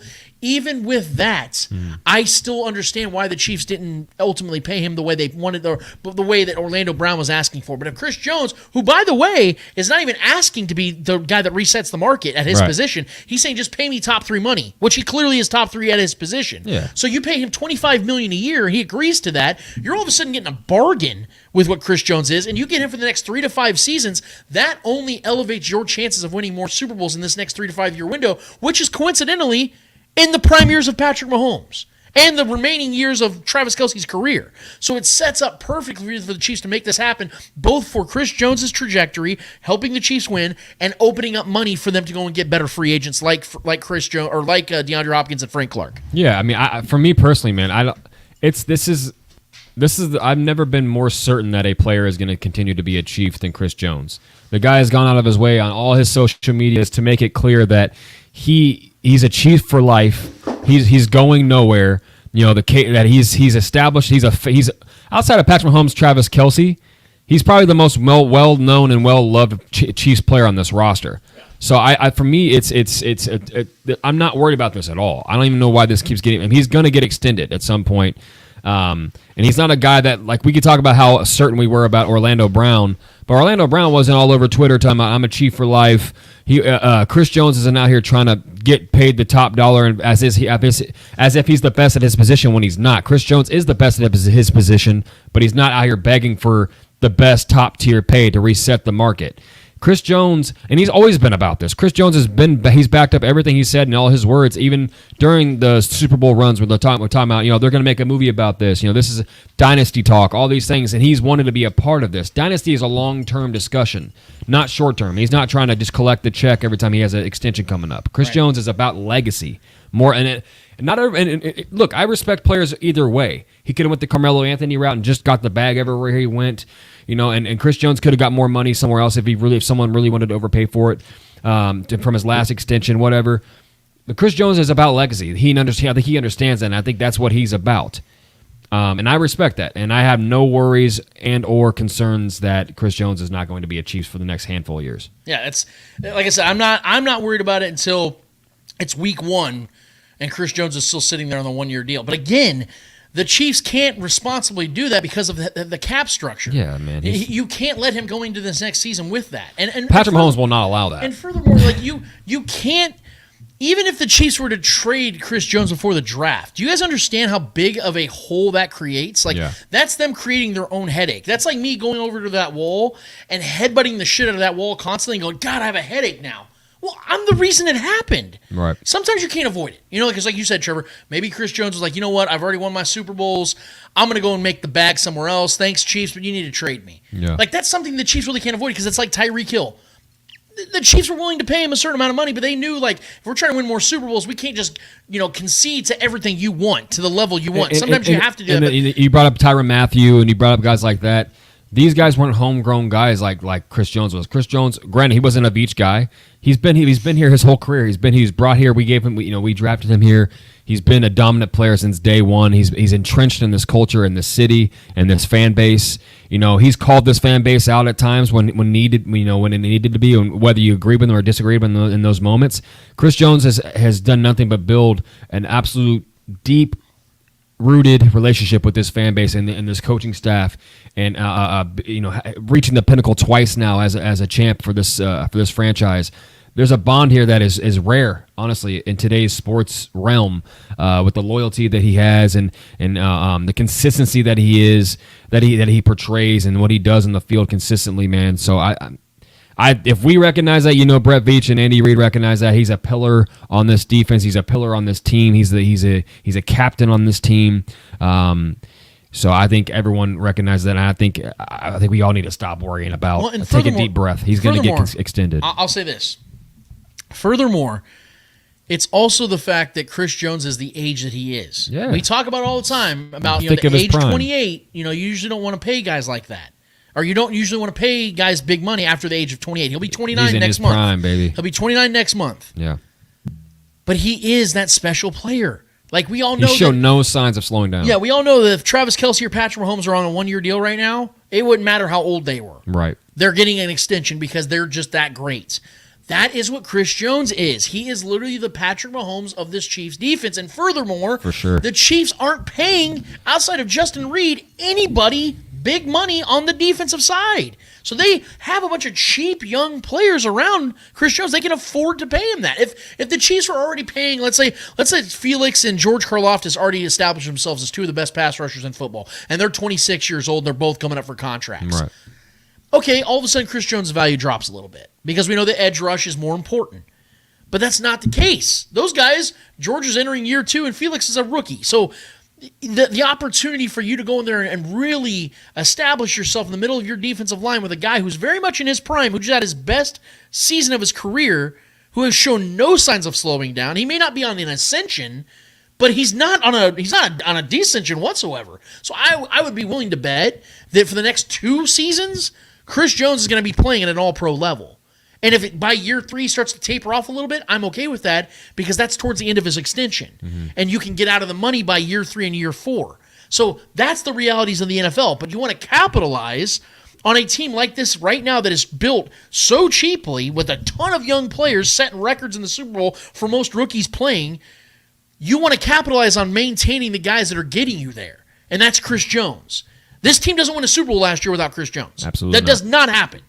He had his best season in his NFL career outside of 2018. I'd still say that 2022 was better overall. He had more quarterback hits, more pressures, just as many sacks. Yeah. He was capped it off with the Super Bowl. And he had a better postseason. Exactly. Yeah. Thank you. Yeah. So I think that is why the Chiefs they know, like, it's just a matter of when. Like, you even heard Clark Hunt a couple of months ago when he was asked about it. I was like, oh, yeah, we're going to get in the room and we'll figure it out. Like, it didn't have that vibe of, like, yeah, we're really avoiding this one. Like, it wasn't like that. They have a great relationship. He's all, like you said over and over again, he is a team guy. This fan base loves him. He's like, a legend. He's a legend, all man. The boxes. Stone Cold Jones is a legend in this community. He checks all the boxes. Great human, great football player, 28 years old, has helped you win 2 Super Bowls. You're not slowing down as a team. He's not slowing down as a player. What the hell are we even talking about? Like, it's going to happen, guys. And again, with that comes the reward of being able to afford a Frank Clark, being able to afford a DeAndre Hopkins. Now, we can talk about L'Jarius Sneed and whether he's going to help the team with an extension. We don't know what's going to happen at that position. All I do know is what I'm certain of is that we will be seeing Chris Jones in a Chiefs uniform for the next 3 to 5 seasons. Yeah. That will happen. Yeah. Before we move on, I have not actually even read this tweet yet, but I saw Albert Breer has tweeted, more on DeAndre Hopkins. Chiefs and Bills were the only teams to have substantive trade talks with Arizona, as was the case with Kansas City. Contract was the issue for Buffalo. Casey made progress, but OBJ's deal, $15 million base, more or less blew that progress up. So we already knew that. Mm-hmm. We already knew that the money was going to be the issue. That's why I said if DeAndre Hopkins was really looking to break the bank, he would have already taken we'd already see him be taking a contract from, I mean, shit. What's the team with? Yeah, the Panthers. Say the Panthers. Yeah, a young team that we don't really know what has a bunch of money, but they could pay him $25 million. Yeah, like the Bears exactly. Yeah. If that's what he wanted, play for a 7-8 win team, cool. Like that, then you and I wouldn't be just dedicating our time talking about this. Good luck. But we both know that that's not what he's looking for. Right. I'm sure in an ideal world he wants to make that kind of money and be on a great team. He's made money. That's the difference between him and OBJ, though. Exactly, OBJ got the bag now, but DeAndre Hopkins already had 2 big contracts in his career. You know what I mean? So Breer followed that up with an additional tweet. He says, as for where this goes next, I'd say the price will dictate that. Under current circumstances, unlikely Casey or Buffalo go get him. If the price drops, both teams offered incentive-heavy deals, then maybe. Both Casey and Buffalo talked directly to Hopkins and liked him. So we know that these teams are very much after him. They're looking at it like this. Look, we have more of the leverage here. We offer you an opportunity to change your legacy, get you a playoff success for the first time. You're going to have to drop your demanding price a little bit. And I think, I'm going to say this now, I think DeAndre Hopkins is going to do that because I think he looks at the alternative here and says, well, I don't think the Eagles are going to give me that money because they don't need me, quite frankly. And the Ravens already spent money on OBJ and just drafted Zay Flowers. I think that he's going to have to bring his asking price down just like Frank Clark did, where he's going to have to, because he's not going to have a choice. If these guys want to continue to win or get a chance to win at all, they're going to have to bring down their demands a little bit. And quite frankly, that's a blessing in disguise because, again, their careers aren't ending after 2023, which means if you go and have that success in 2023, in 2024, that's where the money comes in. They have to look at that because the cap's going to go up. There's going to be more teams out there desperate to go and get a guy like you. Go and maximize your value in 2023. Make a little less to make more down the road. Yeah, it's seemingly looking like that it's going to come down to the Bills and the Chiefs, out-dueling each other for this deal or for this player. I can definitely see a scenario, man, where the Chiefs make an offer and the Bills make an offer and they try to out-sweeten the pot, and overpay a little bit maybe or over-incentivize just to get him to avoid him going to KC. I can see the Bills trying to do that. That's the only scenario where I see maybe he going there. Man, but I just don't know how much more the Bills have to offer than we do. That's the thing for me. Like, what do they really have leverage-wise? I mean, we have the better quarterback, at least according to most people that watch football. We have the better scenario. We have the better opportunity for D-Hop to come and immediately be a wide receiver one and have that volume and not have, another guy bitching about targets. Stephon Diggs is obviously the alpha over there. Kelsey is the alpha here as well, but it's in a different way, right? He's more of the safety blanket consistent guy. But if you want to come over here and have an opportunity to be an absolute true wide receiver one in an elite offense with the best head coach and best quarterback in football, you know where that is. Yeah. So I mean, I can see a situation though where the Bills do everything they can to keep him from coming to KC, because that is a strategy that would work in their favor, because it'd be rough to see him in a Chiefs jersey and have to, maybe catch us in the postseason for the Bills. But yeah, man, if it comes down to us two, it's gonna be a battle for who can incentivize that contract and sweeten the pot as much as possible to get him to choose. So it's gonna be interesting.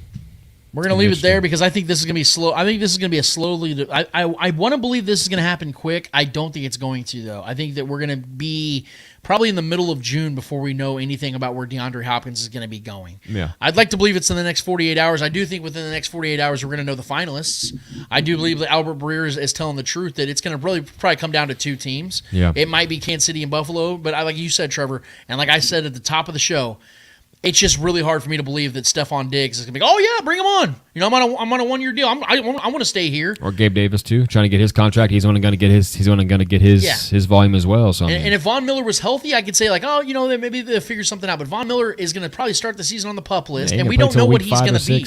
He'll be 34 years old. Like, I mean, he was great last year when he was playing. There's one real opportunity for DeAndre Hopkins, and it's just going to come down to whether he's willing to meet them halfway, and it's the Chiefs. If you're willing to take less, but to get more, I just think that's the way to go, man. I don't want to speak for DeAndre because, look, man, every grown man has their own right to choose the path.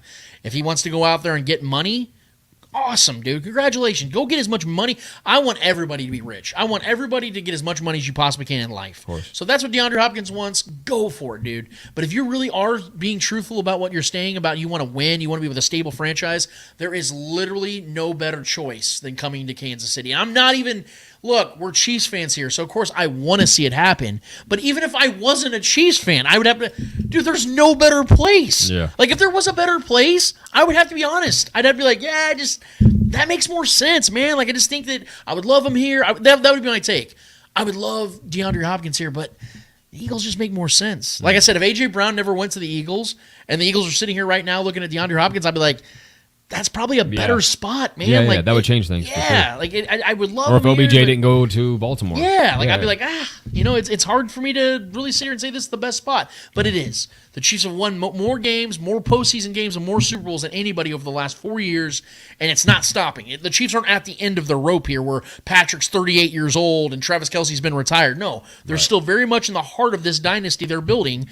DeAndre Hopkins knows that. He clearly knows that when he was tweeting about Patrick Mahomes during the Super Bowl. If he wants to be a part of something like that, you don't have to tweet at Patrick Mahomes. You just got to be lined up about 25 feet to his right and just run routes for him. Come play catch, yeah. Play catch, man. Yeah. That's where we're going to leave it. But, guys, we've been seeing that we're getting a ton of responses and a ton of interaction and engagement from you guys. Thank you, first and foremost, because that's what we're here to do. We want to talk to you guys. We want to get your guys' thoughts on this. We don't want to just be the ones talking. And I would definitely love to hear more of that. If you guys are watching this or listening to this at any given time, hit us up, comment, let us know what you guys are thinking, and we'd love to hear back or chat back with you guys, because that's what we're here to do. But because of the fact that we don't have any Eddie Hour this week, we're going to get right to the last segment of the day, as we do every week. Trevor, what is it called?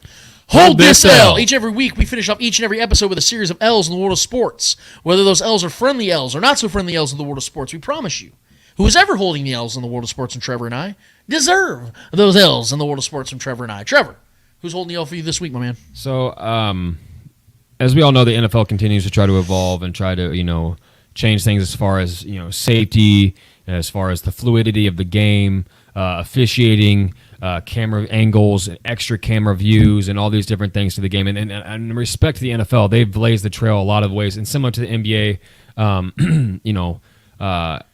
continuing to evolve, to modern times and getting rid of certain archaic rules and things like that. But I think I don't know if we all saw Andy Reid's criticism, and if you get Andy Reid to come out and criticize something as far as like a rule change or something like that, he actually has a real response, and he doesn't give you like a passive comment. He actually gives you a real response.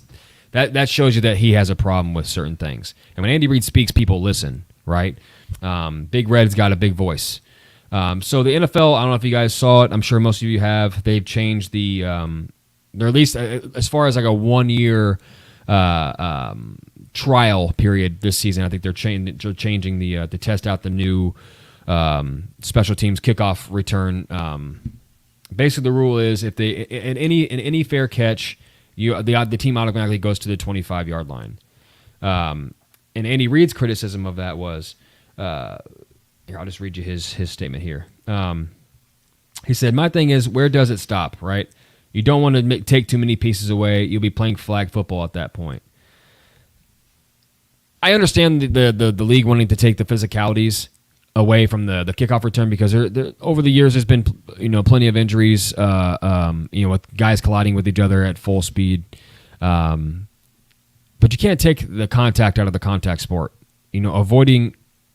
We can better the equipment, we can better the helmets, which we have, and the concussions have gone down apparently, tremendously over the years with the new technology of the helmets and things like that. But it seems that they're trying to basically get rid of the kickoff and the punt returns, right? With the basically just incentivizing teams not to return it. Right. That's what it feels like. Just fair catch the ball even if you fair catch the ball at the 1 yard line, they're going to be placing you at the 25. Right. It's odd. You're getting a quarter of the field given to you. You know what I mean?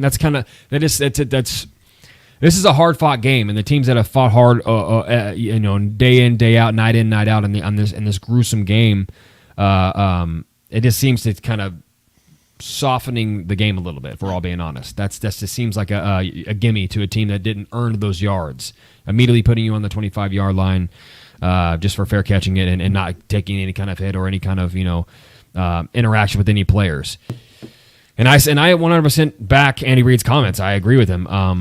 And we'll see. We've been critical of rule changes and changes in the league that they've done in the past, and it seems to work out for the positive. And we'll retroactively take those criticisms away and turn them into support. This one just seems a little odd to me, especially with, like, it coming out of nowhere. And if Andy Reid's critical of it, I'm most likely going to be on the side of Andy Reid because I think he's one of the most well thought out and most well spoken coaches and voices in this league, quite frankly. And the crazy part is, our owner voted in support of that. So I don't know. I highly doubt they're at odds about anything, but they're obviously I think their opinions are different when it comes to this rule. And it makes that the job of special team coaches slightly more obsolete at this point. Because the teams can just strategize and can completely avoid the idea of forcing a fumble on a kick return or a great return blocking scheme to create points out of the special teams. That takes a lot of the strategy away from special teams coaches who spent their whole lives being strategic special team coaches. When guys can just automatically gain a quarter of the field just by waving their hand in the air and catching the football and avoiding any kind of contact in this contact sport. It's just a little soft, if we're all being honest. I think so. For that, I think the NFL's got to do me a favor and hold this L. Imagine being Kwame Brown. I don't want to. I mean, the dude's worth $63 million. Yeah, it's first over. Whether he was a good basketball player or not, which he wasn't, he's made a lot of money, and I'm sure, established him and his family very well, and I'm happy for him. But the problem for Kwame is the fact that he is more known for what he's now saying about other great players than what he ever was as a player. And that to me is just a really, I don't know, I wouldn't want to be somebody like that. I would rather be known for what I was rather than what I say. You know, that's what I would rather be known as. But maybe everybody has their different ways. But Kwame Brown decided to come out this week in the midst of the Lakers obviously getting swept by the Nuggets, which I did not see coming, but the Nuggets were the better team. Jokic was insanely great. Jamal Murray was great. The whole team just played amazing, and they deserve that championship opportunity. I'm very happy for the Nuggets. But Kwame didn't come after the Lakers. He decided to single out the one consistent piece on the Lakers franchise this postseason, and that was LeBron James. Now, I'm not gonna make this a defense for LeBron. I'm trying to make sense of what Kwame Brown was actually trying to say, because according to his logic, the player that averaged a 28-point triple-double while shooting over 50% for the series and averaged 25, 10, and 6 in the postseason at 38 with years a old. torn tendon in his foot at 38 in year 20 with over 11,000 playoff minutes played, you're going to sit here and say he's not clutch because that last layup said he should have went for a pop at the top of the key, when that's what people have crushed LeBron for several times over about not driving to the bucket and going for that layup, which we all know he can make. But Jamal Murray stopped the play. Aaron Gordon made a play on it. It was actually a foul, but they didn't call it. Yep. Regardless, they stopped LeBron from making the layup. And now, because of that, Kwame Brown is now taking the stance that LeBron is not a clutch player. I'm not going to bring up the fact that since 1996, LeBron has the most clutch points in the NBA, and he's only played since 2003. I'm not going to bring up the fact that he has the most game-winning buzzer-beater shots in the NBA postseason history. I'm not going to bring that up. Or the fact that he averages the most points in NBA history in elimination games. I'm not going to bring that up Has either. the most clutch field goals and game-winning shots made. Yeah, and the highest percentage, by the way. Yeah. I'm not going to bring any of that up. What I find amazing, though, is selective hearing. Because of the fact in the same week, we heard Scottie Pippen have some wild takes too. Scottie Pippen was quoted in saying that obviously LeBron's the greatest statistical player ever, which he thinks is probably going to make him the greatest player of all time.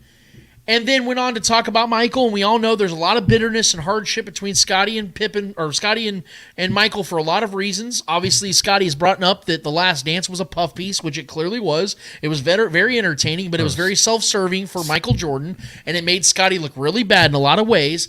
Having said that, Scottie didn't do himself a lot of favors by sitting out, getting surgeries before seasons, looking mentally weak a lot of times, which I will not defend him on.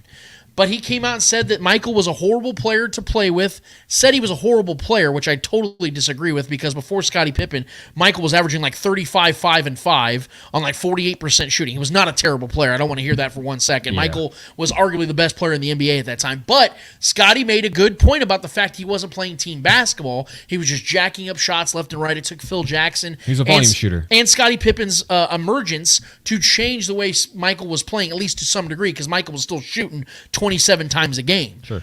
But what I find funny is that people are choosing to take what Kwame Brown is saying based upon just sheer bitterness and jealousy, and they're taking that as gospel, even though the facts say otherwise. Clear as day that what he's saying was just utter horseshit. But then when Scottie says things like this, it's viewed as just him being a bitter player instead of looking and seeing that there are facts in between the hurt feelings. And the facts are, and I was talking to our guy Chuck from Kingdom Cast yesterday, who's an avid LeBron hater and very pro MJ guy, which whatever. I'm not going to sit here and try to convince anybody, but he was going at Scottie about this, and my perspective on this was, how can we not look at the fact and use this as the biggest pivotal piece in all of it, that Michael, although was an awesome volume scorer and played really at a high level and all these things, literally could not get out of the first round until Scottie Pippen and Phil Jackson came around. Yeah, Scottie's got that leverage on his side. Exactly. And Scotty won multiple playoff series after he left the Bulls with the Blazers, with the Rockets. Like, he still had playoff success. Now, he's nowhere near the player that Michael was. Michael was one of the 3 greatest players to ever live. Was a game away from the finals. But Scotty, yes.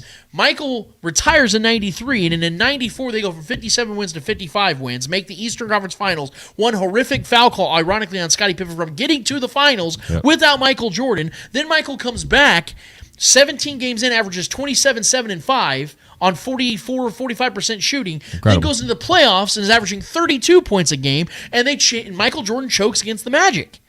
So what Scotty is prefacing is all the things that he remembers as a player that he had to deal with Michael, and no one wants to listen to him. A 6-time champion that is one of the biggest reasons Michael had any playoff success. But then Kwame Brown, one of the biggest busts in the history of the NBA, is sitting here making up fallacious, dumb, horrific talking points about LeBron James, and we're sitting here talking about he's cooking. No, guys, this is absurdity at its finest. Shannon Sharp gets involved because Shannon's a friend of LeBron and a fan of LeBron, and he's stating facts. And instead of addressing the statements, Kwame Brown's making ad hominem comments about Shannon Chung not being able to talk correctly, and ironically, this same week Shannon Sharp's house is burglarized and $1 million worth of things are taken out of his house. That was kind of situational, I would say, very conveniently timed.